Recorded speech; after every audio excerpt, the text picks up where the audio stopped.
신약성경 마태복음 6장 25절에서 34절까지입니다. 그러므로 내가 너희에게 이르노니 목숨을 위하여 무엇을 먹을까 무엇을 마실까 몸을 위하여 무엇을 입을까 염려하지 말라. 목숨이 음식보다 중하지 아니하며 몸이 의복보다 중하지 아니하냐. 공중의 새를 보라. 심지도 않고 거두지도 않고 창고에 모아들이지도 아니하되 너희 하늘 아버지께서 기르시나니 너희는 이것들보다 귀하지 아니하냐. 너희 중에 누가 염려함으로 그 키를 한 자라도 더할 수 있겠느냐. 또 너희가 어찌 의복을 위하여 염려하느냐. 들의 백합화가 어떻게 자라는가 생각하여 보라. 수고도 아니하고 길쌈도 아니하느니라.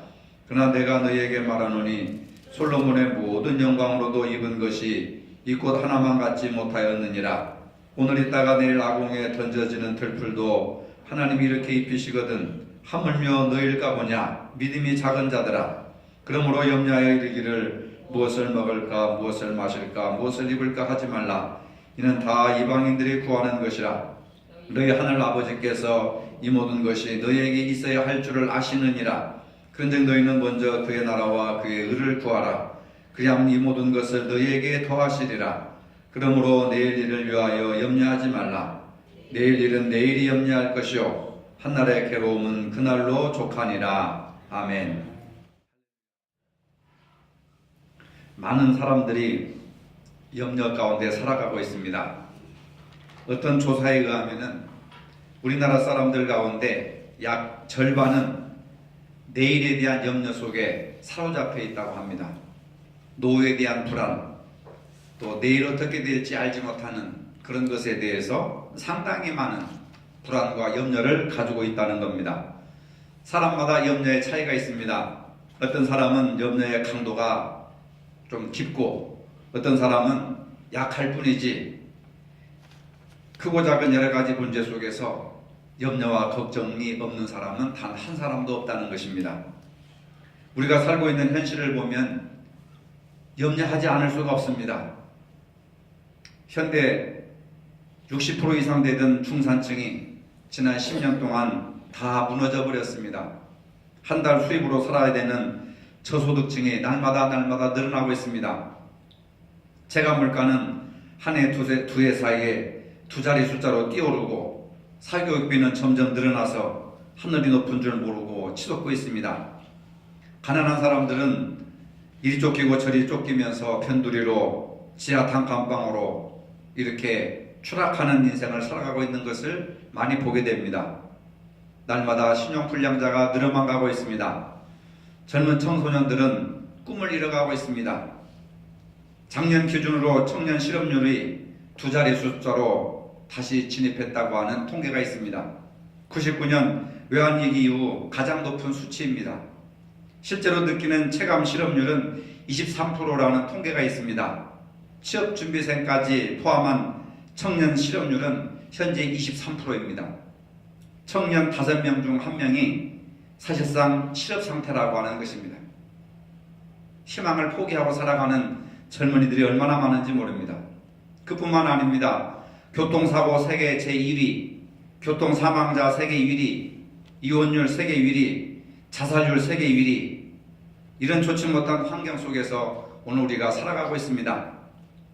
우리 인생을 힘들게 하는 것은 이러한 요소들 뿐만 아니라 가난에 대한 염려, 질병과 건강에 대한 염려, 심지어는 죽음에 대한 염려, 일이나 사업의 성공과 실패에 대한 염려, 막연한 미래에 대한 염려, 자녀들의 공부나 취학이나 자녀들의 장래에 대한 염려, 이러한 것들이 어른들의 어깨를 짓누르고 있습니다.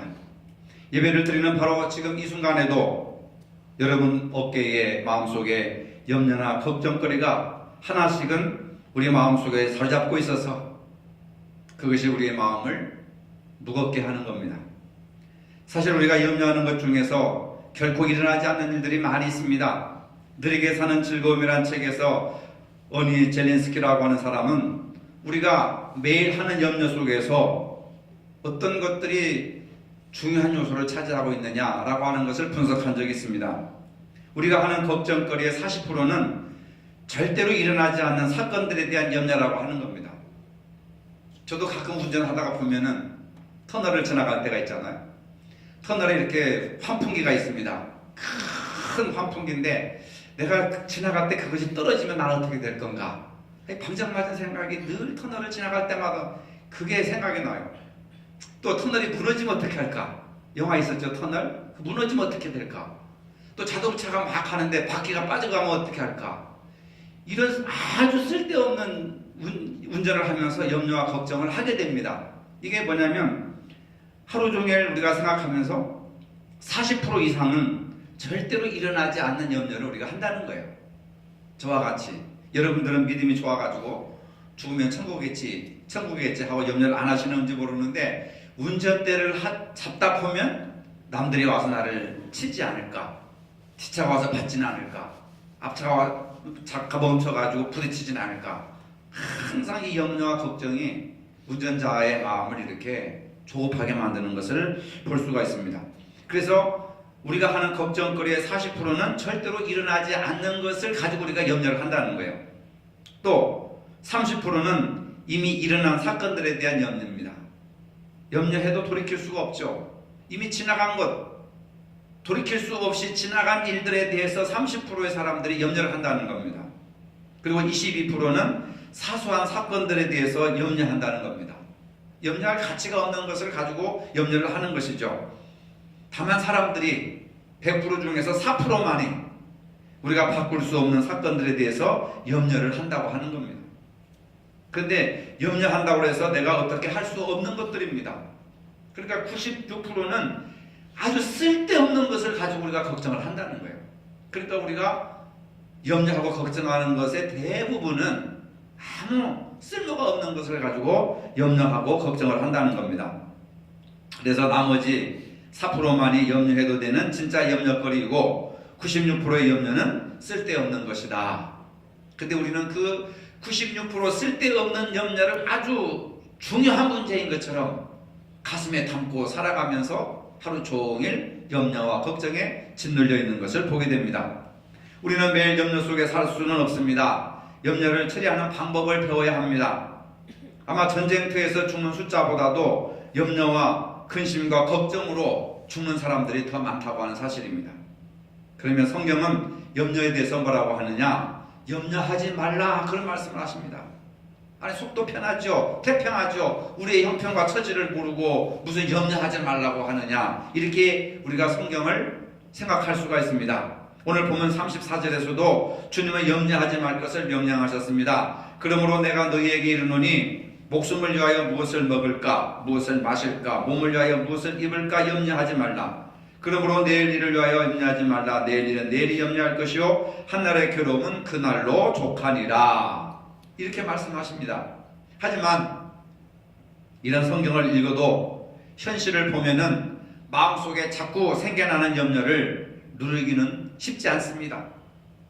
염려에 대한 우리의 태도는 그것이 무엇이든지 염려한다고 해서 해결될 일이 아니라고 하는 사실입니다. 염려한다고 해서 과거가 바뀐다거나 현재가 새로워진다거나 미래가 보장되지 않습니다. 염려한다고 해서 내 키가 점점 쑥쑥 자라나는 것이 아닙니다. 염려한다고 해서 몸무게가 날씬해지는 것이 아닙니다. 염려한다고 해서 피부가 더 고와지는 것이 아닙니다. 염려한다고 해서 공부를 더 잘하는 것은 아닙니다. 새로워지거나 미래가 보장되지 않는다고 하는 겁니다. 더 나아가 염려는 우리 인체에 큰 악영향을 가져다 준다고 하는 겁니다. 정신분석학자들에 의하면 염려는 우리 몸에 유익한 인자들을 죽이고 독성 인자들을 높여서 정신질환과 고혈압, 심장병, 위장병 등과 같은 모든 질병의 원인이 바로 이 염려와 걱정에서 나온다고 하는 사실입니다. 심지어 암세포를 죽이는 항암인자까지도 죽여서 각종 암의 결정적인 원인이 바로 염려와 걱정에서부터 비롯된다고 하는 사실입니다.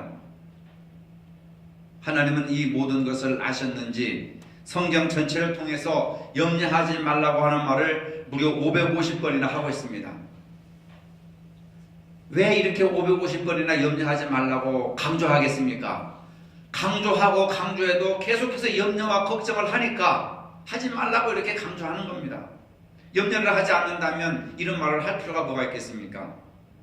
이것은 염려가 우리에게 너무나도 많은 해를 끼쳐준다고 하는 증거입니다.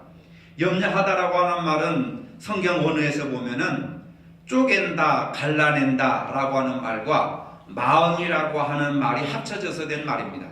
그러니까 염려한다고 하는 것은 마음이 쪼개지고 마음이 갈라지고 분열된다고 하는 겁니다. 염려는 이렇게 우리의 마음을 갈라놓고 인격을 분열시켜버리는 겁니다. 하나님 앞에 집중하지 못하게 하고 또 사람들에게 집중하지 못하게 하고 마음을 쪼개버리고 갈라버려서 산산조각 내는 것이 염려라고 하는 겁니다. 염려하면 감정이 상하기 때문에 모든 것을 색안경을 끼고 보는 겁니다.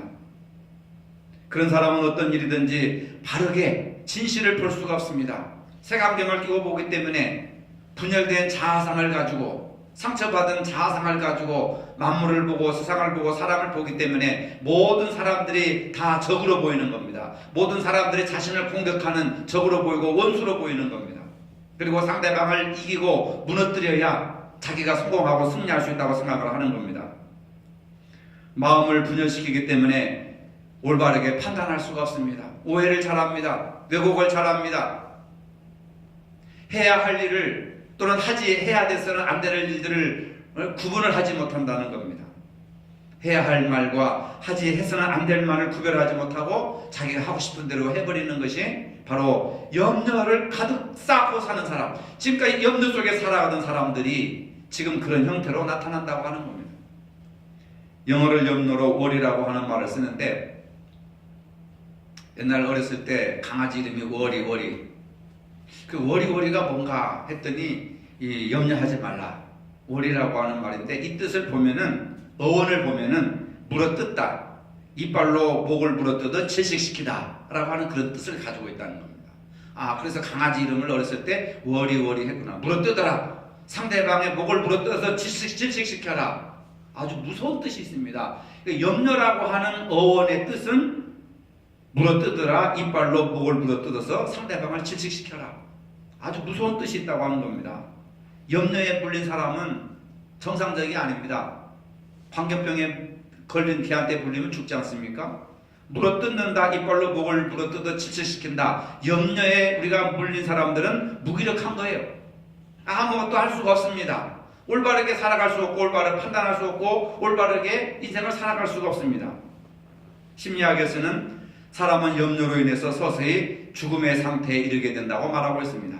염려가 얼마나 무서운 것인지. 염려의 도가 깊어지면 자신의 건강을 해치고 수명을 단축하게 한다는 겁니다. 결국은 영적인 무기력증에 빠져버리고 맙니다. 염려의 피해는 여기에서 머물지 않습니다. 염려는 전염병처럼 대단히 전염성이 강하다고 하는 겁니다. 염려하는 사람과 마주 만나고 같이 지내다 보면 자신도 모르게 염려라는 병에 전염이 되고 만답니다. 한숨도 전염이 되잖아요. 하품도 전염이 되잖아요. 그렇죠? 옆에 사람 하품하면 금방 옆에 사람도 하품도 하잖아요. 전염성이 있는 거예요. 염려도 전염성이 있다는 겁니다. 염려는 전염성이 강한 무서운 질병과 같은 것입니다.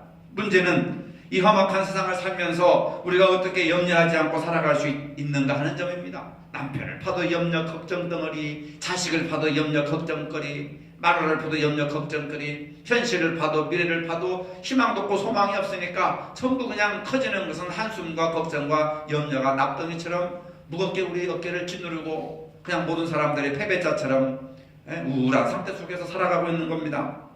이런 상황에서 오늘 본문은 염려하지 말라고 강조하고 있습니다. 그러므로 무엇을 염려하지 말라. 25절에 그러므로라고 하는 접속사 하나에 염려하지 않을 수 있는 비결과 능력을 가지고 있습니다. 그러므로 염려하지 말아라. 그럼 그러므로라고 하는 말 속에는 무슨 뜻이 함축되어 있느냐? 너희들은 이미 선택과 결론이 내려졌으므로 너희들은 이미 선택과 결론이 내려져 있으므로 그러므로 염려하지 말아라. 이 말씀은 무슨 뜻이냐면 재물과 하나님, 세상과 하나님 사이에서 너희는 이미 하나님 쪽으로 선택과 결론이 내려져 있는 성도이기 때문에 이제 염려할 필요가 없다. 이런 내용입니다. 너희들은 하나님의 자녀가 되었기 때문에 하나님을 선택하고 하나님이 너희를 붙들고 계시기 때문에 이제는 염려하지 말아라 그 말입니다. 그게 그러므로라고 하는 거. 따라합시다. 그러므로 뭐 하지 말아라? 염려하지 말아라. 그러므로 염려하지 말아라. 그러므로라고 하는 것은 하나님께서 우리를 선택하시고 우리를 결정하시고 우리를 견인하시기 때문에, 하나님께 사로잡힌 바 되었기 때문에 이제는 염려할 필요가 없다. 우리는 생명과 행복의 원천이 하나님에게 있음을 믿고 사는 사람들입니다. 염려는 하나님의 자녀된 우리의 신분에는 도저히 어울리지 않는 것입니다. 그래서 이방인들이 하는 것이다. 신앙을 모르고 하나님을 모르는 사람들이 하는 것이 염려라고 하는 것을 예수님이 분명하게 말씀하고 있습니다. 우리는 이미 하나님 편으로 선택된 사람들입니다.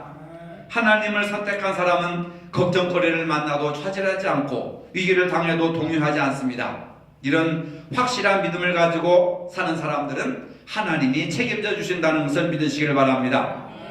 그 실례로 26절에 보니까 공중의 새들을 먹이시는 하나님께서 믿는 사람들을 책임져 주시지 않겠느냐. 하찮은 들의 백합화도 보아라. 하나님께서 이렇게 아름답게 입히시거늘 하나님께서 이미 선택된 너희 자녀들의 필요를 채워주시지 않겠느냐. 공중의 새들을 먹이시고 들의 백합화를 입히시는 하나님께서 하물며 너희일까 보냐. 내가 사랑하고 선택한 너희들을 내가 공중의 새들도 먹이고 들의 백합화도 아름답게 꾸미는데 하물며 내가 너희들을 버려둘까 보냐. 이 믿음이 적은 자들아, 아주 강하게 이렇게 말씀하고 계십니다. 31절 32절에서 그러므로 염려하여 이르기를 무엇을 먹을까 무엇을 마실까 무엇을 입을까 하지 말라. 이는 다 이방인들이 구하는 것이라. 하나님과 아무런 관계가 없고 하나님에 대한 신앙도 없고 믿음도 없는 이방인들이 무엇을 먹을까 입을까 마실까 구하고 염려한다는 사실입니다. 너희 하늘 아버지께서 이 모든 것이 너희에게 있어야 할 줄을 아시느니라. 아멘. 내가 아는 것보다, 나의 필요를 내가 아는 것보다 하나님이 내 필요를 더 아신다는 겁니다. 하나님 책임져 주신다는 거죠. 이 말씀을 들을 때 당장 많은 분들이 이렇게 생각합니다. 예수님이 살림을 안 해보셔서 그렇지, 예수님이 사업을 안 해보셔서 그렇지, 예수님이 빚덩이에 안 올라봐서 그렇지, 예수님이 현실을 안 살아보니까 그렇지.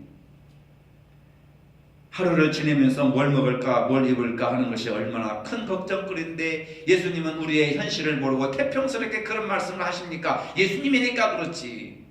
그렇게 성경을 우리는 나와 나의 현실과 동떨어진 말씀으로 그냥 이렇게 멀리 해버리는 겁니다. 사실 우리 인간에게 있어서 의식주 문제는 대단히 중요한 문제입니다. 사람들이 이걸 해결해 보겠다고 아침부터 저녁까지 온종일 뛰어다니지 않습니까? 여기서 우리가 해야 할 것이 있습니다. 염려하지 말라고 하는 말씀은 여러분 잘 들어보세요. 전 다른 얘기를 하려고 하는 겁니다. 염려하지 말라고 하는 이 말씀은 우리의 필요를 구하지 말라는 뜻이 아닙니다. 우리의 생존에 필요한 것들을 구해야 됩니다. 예수님도 일용할 양식을 구하라고 주기도문에서 가르쳐 주셨습니다. 필요한 것들을 구하라. 일용할 양식을 구하라. 필요를 구하지 말라는 얘기는 아닙니다.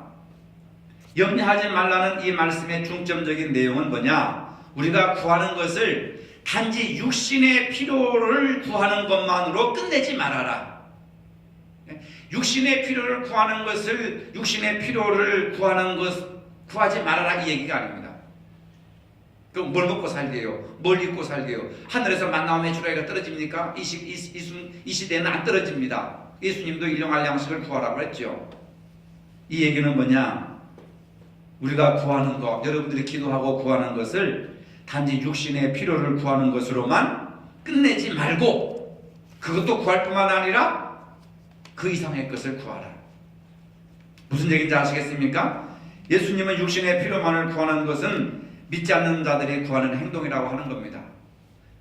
먹을 것과 입을 것과 마실 것만 구하는 것은 불교인들도 구하고, 절에 가서도 구하고, 석가모니 앞에서 구하고, 성황당에 가서 구하고 다 구합니다. 근데 우리 믿는 사람들이 이 의식주만을 위해서 하나님 앞에 나가 기도하고 구한다면 이방인들과 똑같은 수준에 구하는 것이다. 근데 우리 믿음의 사람들은 그것을 기본적으로 구할 뿐만 아니라 그 이상의 것을 구하라. 그 이상의 것을 구하라. 여러분, 이게 오늘 본문의 핵심적인 말입니다. 근데 이걸 그냥 액면 그대로 받아들이면 아무것도 구하지 말아라는 거예요. 아무것도 구하지 않고 어떻게 살 수 있습니까? 예수님도 일용할 양식을 주시옵소서 이렇게 구했는데, 만약 우리가 의식주 문제에 집착하다 보면은 영적인 관심에서 멀어지게 되고 결국은 그 문제에서 헤어나오지 못하는 초라한 인생이 되고 마는 겁니다. 사람은 빵으로만 사는 것이 아니잖아요. 빵으로만 사는 것이 아닌데 빵만 구하면 안 된다는 거예요. 빵 이상의 것을 구하라고 하는 말씀입니다. 하나님의 사람들은 세상적인 염려를 하나님께 맡기는 법을 배워야 합니다. 그럴 때 하나님께서 염려들을 다 거두어 두시고 영적인 만족을 주신다는 것을 믿으시기를 바랍니다. 그래서 본문의 주님은 내일 일은 내일이 염려할 것이요, 내일 일은 내일이 염려할 것이요. 염려의 주어가 달라집니다. 염려를 하더라도 내일이라는 시간이 염려할 것이니 너희는 오늘 평안하라 라고 하십니다. 아직 오지도 않은 일을 미리 소급해서 염려하지 말라는 겁니다. 오늘 이렇게 오전에 예배를 드리면서도 아이고 오후에 비가 오면 어떻게 하나, 또 오후에 날씨가 추워지면 어떻게 하나, 그걸 여러분들이 염려한다고 해서 날씨가 따뜻해지고 비가 그치고 그런 것이 아니라는 말이에요. 그것은 오후에게 맡기고 날씨에 맡기고 하나님께 맡기고 여러분들은 이 시간에 하나님 앞에 예배드리는 일에 집중하시라는 말입니다. 나는 오늘 예배드리고 있는데 집에 자식이 컴퓨터를 하고 있으면 어떻게 할까, 게임을 하고 있으면 어떻게 할까, 숙제를 안 하면 어떻게 할까, 그런 걱정과 염려를 하지 말라는 거예요. 내일 일은 내일이 염려할 것이요, 오늘 너는 당장 오늘 평안하 주님이 주시는 그 평안 가운데 살아가라. 오지도 않는 내일 일을 가지고 미리 소급해가지고 갑을 해가지고 염려할 것이 뭐가 있겠습니까? 수명만 단축되는 거 아니겠습니까? 믿음이 없으면 내일은 언제나 절망입니다. 그러나 믿음이 있으면 내일은 언제나 희망입니다. 믿으시기를 바랍니다. 따라서 믿음이 없으면 내일은 언제나 절망이요, 믿음이 있으면 내일은 언제나 희망입니다. 믿음으로 희망을 가지시기를 바랍니다. 그렇다면 우리에게 중요한 일이 뭡니까? 33절에 있습니다. 먹을 것과 입을 것과 마실 것을 구할 뿐만 아니라 더 큰 것을 구하라고 그랬는데 더 큰 것이 뭐냐? 그런즉 너희는 먼저 그의 나라와 그의 의를 구하라. 그리하면 이 모든 것을 너희에게 더하시리라. 더 큰 것을 구하라는 거예요. 더 본질적인 것, 더 중요한 것을 구하는데 그것은 먼저 하나님의 나라와 하나님의 의를 구하라. 그리하면 우리가 무엇을 먹을까 입을까 마실까 이것까지도 너희에게 보너스로 더해 주시리라 하는 겁니다. 우리 기독교는 차원이 다른 종교라니까요. 불교와 유교와 다른 종교와 차원이 달라요. 불교는 그냥 먹을 것 주세요, 입을 것 주세요, 마실 것 주세요, 취직시켜 주세요, 성공하게 해주세요, 돈 잘 벌게 해주세요, 땅값이 오르게 해주세요, 막 이런 것만 기도하는 거예요. 불교는 더 이상의 것을 구하지 않습니다. 근데 우리 기독교는 뭡니까? 먼저 너희는 그의 나라와 그의 의를 구하라. 하나님의 백성이 하나님의 나라를 구하고 하나님을 구하라. 그리하면 그 다음에 보너스로 뭘 먹을까 입을까 마실까, 그 필요한 것들을 채워주신다고 하는 겁니다. 그러니까 본질적인 거 하나님의 것을 구해야 되지, 하나님의 백성이 땅의 것을 구하면 되겠습니까? 예수를 믿는다고 하는 것은요, 염려가 달라지는 것입니다. 늘 무엇을 입을까 염려하던 사람이 어떻게 하면 좀 더 정결하게, 좀 더 거룩하게 살 수 있을까, 이것을 염려하게 된다는 겁니다. 그게 먼저 그의 나라와 그의 의를 구하라고 하는 겁니다. 무엇을 마실까 염려하던 사람이 이제는 성령의 목이 말라, 어떻게 하면 성령 충만할 수 있을까, 어떻게 하면 내가 하나님 주신 기쁨을 가지고 사랑을 가지고 섬기며 살아갈 수 있을까, 이런 차원으로 달라진다는 겁니다. 무엇을 먹을까 염려하던 사람이 어떻게 하면 내 하나님의 말씀을 더 많이 먹고 더 많이 묵상하고 더 많이 실천할 수 있을까, 말씀에 대한 갈급함이 더 뜨거워진다는 겁니다. 기도의 갈증, 말씀의 배고픔, 성령의 목마름, 하나님을 향한 갈망, 이러한 것들이 우리들이 바라야 할 신령한 영적인 염려인 줄로 믿으시길 바랍니다. 그럼 우리가 어떻게 해야 됩니까? 기도하며 염려를 넘어서야 합니다. 기도하지 않으니까 염려가 생기는 거예요. 빌립보서 4장 6절로 7절에 아무것도 염려하지 말고 다만 모든 일에 기도와 간구로 너희 구할 것을 감사함으로 하나님께 아뢰라. 그리하면 모든 지각에 뛰어난 하나님의 평강이 그리스도 예수 안에서 너희 마음과 생각을 지키시리라. 할렐루야. 건강 때문에 기도할 제목을 가지고 있으면은 염려하지 말고, 사실 기도는 염려 때문에 시작하잖아요.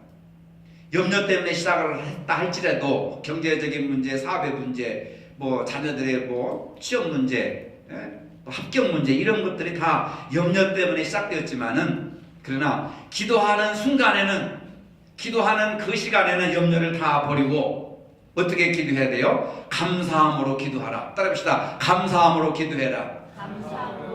그것은 어떻게 기도하냐면, 사업이 안 됩니다. 하나님, 이 사업이 안 되게 해주신 것을 인해서 감사합니다.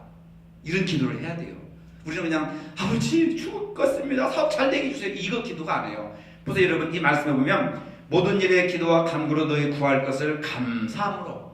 기도할 때는 가장 중요한 게 뭐라고요? 감사함으로. 자식이 속을 썩인다. 하나님, A라고 하는 자식 있으면 이 A라는 아들이 이런 일을 잃은, 또는 딸이 이런 일을 해서 내가 속이 상합니다.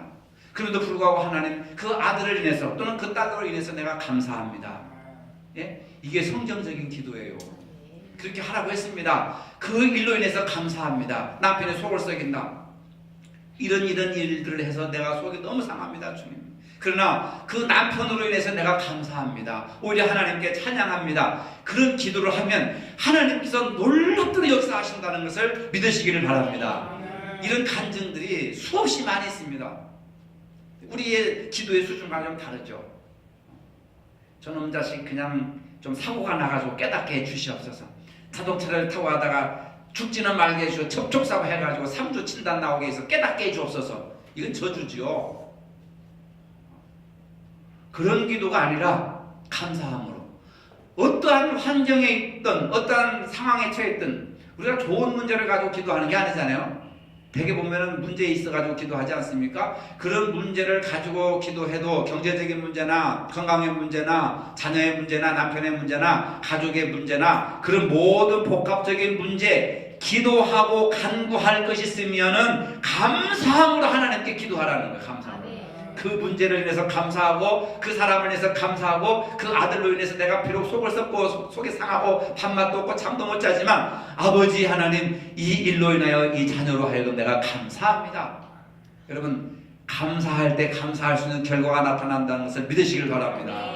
바꿔야 돼요. 이게 염려한다고 내가 길을 한자나 더 할 수 있겠느냐? 염려한다고 문제가 해결될 수 있겠느냐? 염려한다고 내일 서쪽에서 해가 떠가 동쪽으로 지겠느냐? 아니라는 거예요. 내가 아무리 염려하고 걱정해도 동쪽에서 해가 떠서 서쪽으로 지는 거예요. 바뀔 수가 없는 겁니다. 그러니까 우리가 어떻게 해야 돼요? 감사함으로. 감사함으로. 여러분, 항상 기도하실 때 어떻게 함으로? 감사함으로. 빌립보서 4장 6절 7절, 제가 제일 좋아하는 구절 중에 이겁니다. 아무것도 염려하지 말고. 기도해놓고 이거 될지 모르겠어, 될란가 몰라, 그 순간 까먹어 버리는 거예요. 아무것도 염려하지 말고 다만 모든 일에라고, 모든 사건과 문제 위에 기도와 간구로 너희 구할 것을 어떻게 함으로? 감사함으로 하나님께 아뢰라. 하나님이 이미 아셔요. 근데 우리가 하나님 앞에 나와서 아뢰느냐 안 아뢰느냐, 이 차이는 배가 고프면서 밥을 달라고 하는 것과 안 달라고 하는 것 다른 겁니다, 여러분. 그 기도해야 돼요. 그러니까 염려하지 말고 뭐 하라고 했습니까? 기도해라. 기도는 어떻게 해라? 감사함으로 해라. 그래야 하면 모든 지각에 뛰어난 하나님의 평강이, 염려 대신에 평강이 그리스도 예수 안에서 예수님의 이름으로 너희 마음과 생각을 지키시리라. 염려하고 걱정하는 기도의 모든 제목들을 지켜주신다. 하나님께서 응답해 주신다고 하는 사실입니다. 그래서 내일로 염려하기보다는 하나님의 일을 위하여서 기도하라고 하는 말입니다. 우리 눈에 보이는 불공평하고 불의한 일로 인해서 불평하기보다는, 자식이나 남편이나 가정일로 인해서 경제적인 문제로 인해서 불평하기보다는, 자살하기보다는, 가출하기보다는 하나님의 나라와 뜻이 이루어지기를 감사함으로 기도해야 합니다. 기도하면서 해결될 문제라는 것을 바라보라는 말씀입니다. 많은 분들이 자녀 문제나 가정 문제가 있으면 이상한 데로 가서 묻습니다. 물을 문제가 아니에요. 하나님께 물어야 되기를 바랍니다. 하나님께 물으시기를 바랍니다. 물을 때 어떻게 해요? 걱정하고 근심하고 묻는 것이 아니라 감사함으로, 그 사실 자체를 감사함으로 하나님께 돌리세요. 이런 일이 발생했는데 너무 속이 상합니다. 그러나 하나님, 이런 문제로 인하여서, 이러한 자녀로 인해서 내가 하나님께 감사를 드립니다. 감사합니다. 하나님, 이런 일로 인해서 기도할 수 있게 해주셔서 감사합니다. 오늘 본문에서 아주 중요한 말씀 가운데는 34절에 나오는 한나라의 괴로움은 그날로 족하니라 라고 하는 말씀입니다. 이 말씀은 현재 주어진 일에 최선을 다하고 그 다음은 하나님께 맡기며 염려하지 말라는 것입니다. 오늘 우리는 어떻게 살아가고 있습니까? 이 말씀이 있는데도 불구하고 우리는 여전히 염려하고 걱정하고 있습니다. 이것이 오늘 우리가 당면한 현실입니다. 이 말씀은 지금 우리에게는 그냥 말씀으로만 들려지는 좋은 말씀, 현실에는 적용시키기 어려운 말씀으로 끝내버립니다. 이렇게 은혜를 받고 집에 돌아가면서 이제 돌아가서 애들이 막 장난을 치고 집을 어지럽게 하고 텔레비도 안 꺼놓고 컴퓨터 잡고 막 게임하고 있으면 또 가서 화를 내고 뭐 어쩌고 하면서 이 마귀의 자식들아 막 어쩌고 하면서 막 자식들 저주하고 내가 너희들 때문에 못 살아. 아이고 나가 뭐 어떻게 하라 뭐 이런 저주들을 많이 하는 겁니다. 세상이 이토록 악하고 나는 이렇게 악한데 어떻게 감사하며 기도할 수 있겠습니까? 하고 다시 또 세상으로 돌아갑니다. 여러분, 우리가 주님의 말씀을 잘 이해해야 합니다. 염려할 상황이 일어나지만은 하나님 믿는 자와 믿지 않는 자의 차이가 여기서 나타납니다. 염려하지 말라고 하는 말씀만 딱 떼어서 이해하고자 하면 그 뜻을 오해할 수가 있습니다. 성서학자들에 의하면은 오늘 본문을 듣는 청중들은 부유하지는 않지만 적어도 일용할 양식이 있는 갈릴리 사람들을 향해서 적어도 너희가 나를 따라서 제자의 삶을 살려고 한다면은 염려하는 삶을 살지 말아라. 염려하는 삶을 살지 말고 나를 따르라. 예수님을 따를 때 먹을 거, 입을 거, 마실 것을 구하기 위해서 따르지 말라는 거예요. 하나님의 나라와 그 의를 구하기 위해서 예수님을 따라야 되지. 예수님의 제자들은 예수님을 따를 때 배와 그물을 다 버려두었는데 예수님을 따른 사람들이 더 큰 배를 사게 해주세요. 더 큰 그물을 만들게 해주세요. 더 많은 고기를 잡게 해주세요. 하고 따르면 되겠습니까? 이미 예수님의 제자들은 그걸 버리고 따랐는데. 그러니까 예수님의 제자들이 버리고 따른 것을 여러분들이 구하해서는 안 된다는 거예요. 더 큰 것을 구하라. 그의 나라와 그의 의를 구하라. 하나님의 나라와 하나님의 뜻을 구하라. 염려하지 말고 하나님을 신뢰하며 살아라. 그럼 하나님께서 책임져 주신다 하는 것을 알 수가 있습니다. 오늘 현실에서 우리가 하나님과 물질의 대결을 실제로 볼 수가 있습니다. 물질이 하나님의 자리를 차지하는 순간에 염려와 걱정과 불안이 옵니다. 물질은 잠깐 가난하겠지만 영원한 평안과 안정을 주지를 못합니다. 모든 걱정은 물질의 걱정입니다. 건강 걱정도 결국은 물질의 걱정입니다. 하나님은 우리 편에서 서서히 물러가게 되는 겁니다. 하나님 대신에 물질을 주옵소서, 물질을 주옵소서 이렇게 이방인들이 구하는 것을 구한다 그 말입니다. 불안할수록 염려가 가득 찰수록 하나님의 말씀은 희미해지고 하나님은 점점 멀어져 갑니다. 본문 33절에서 그저 너희는 먼저 그의 나라와 그를 구하라 그리하면 이 모든 것을 너희에게 도와여 주시리라. 염려와 걱정과 이 모든 것을 함께 해도 여러분 돈이 생기질 않습니다. 걱정한다고 돈이 생기지 않습니다. 걱정할수록 우리는 돈의 노예가 됩니다. 돈에 꼼짝을 못하게 됩니다. 돈에 사로잡히게 됩니다. 이것이 주님께서 하고 싶으신 말씀입니다. 돈에 굴복하여 어쩔 수 없이 정당화시키면 안 됩니다. 돈의 종이 되면 돈에 완전히 굴복하며 살게 됩니다. 돈은 실제로 중요하지만 자본주의 사회에서 돈이 없으면 아무것도 못합니다. 구제도 돈이 있어야 되고 섬김도 대부분 돈이 있어야 가능합니다. 돈은 이협적이고 강합니다. 주님은 성경에서 38개의 비유를 말씀하셨는데 그 중에 16개가 돈에 대한 비유입니다. 그만큼 돈이 중요한 것은 주님도 아셨고 돈에 대해서 하나님의 사람으로 어떻게 살아가야 할지 그것을 말씀해 주고 있습니다. 그러나 돈이 중요하지만은 경배의 대상이나 숭배의 대상으로 삼지 말아라 그 말입니다. 우리가 돈을 경배하고 숭배하는 그 순간 우리의 신앙과 믿음은 다 사라져버립니다. 우리가 경배할 대상은 오직 하나님 한 분이십니다. 하나님에 대한 전폭적인 신뢰함 없이는 올바른 신앙을 가질 수가 없습니다. 하나님의 인도하심을 따라가는 것이 신앙인 줄로 믿으시기를 바랍니다. 하나님은 우리가 하나님을 깊이 믿어드릴 때 하나님을 가장 기뻐하십니다. 여러분들도 마찬가지잖아요. 그 사람이 나를 믿으면 다 주고 싶은 거예요. 모든 것을 아낌없이 주고 싶은 거예요. 피조물인 인간이 창조주 하나님께 드릴 수 있는 가장 큰 선물이 하나님을 온전히 신뢰하는 겁니다. 그럴 때 하나님께서 최고의 것으로 우리에게 채워주시고 보상하시고 선물로 주시는 겁니다. 염려는 오늘로부터 나의 행복을 앗아가는 강도입니다. 주어진 오늘도 제대로 잘 살 줄 모르면서 미리 오지 않는 염려를 끌어안고 살아가는 것은 바보짓입니다. 주님은 강력하게 말씀하십니다. 공중의 새를 보라, 들의 백합화를 보라. 오늘 있다가 내일 아궁에 던져진 들풀도 하나님께서 이렇게 입히시거든. 하물며 너일까 보냐. 믿음이 적은 자들아, 하물며 너일까 보냐. 여러분, 우리가 하나님 앞에서 공중의 새보다 들의 백합화보다 못하지 않습니다. 하나님을 의지하시기 바랍니다. 하물며 너일까 보냐. 하나님께서 책임져 주신다는 말씀입니다. 이 사실을 믿으시기를 바랍니다. 거룩하신 아버지, 오늘 우리는 온갖 염려 속에 살아가고 있습니다. 그러나 염려보다 더 크신 하나님의 능력을 믿고 염려하는 대신에 하나님을 더 깊이 신뢰하는 저희의 믿음이 되게 하여 주시옵소서. 예수님의 이름으로 기도합니다. 아멘. 이제는 우리 주 예수 그리스도의 은혜와 하나님 아버지의 무한하신 사랑과 성령의 교통하심이 염려되신 하나님의 능력을 믿고 의지하며 살기를 원하는 모든 성도들 머리 위에 이제로부터 영원토록 함께 하시기를 축원하옵나이다. 아멘.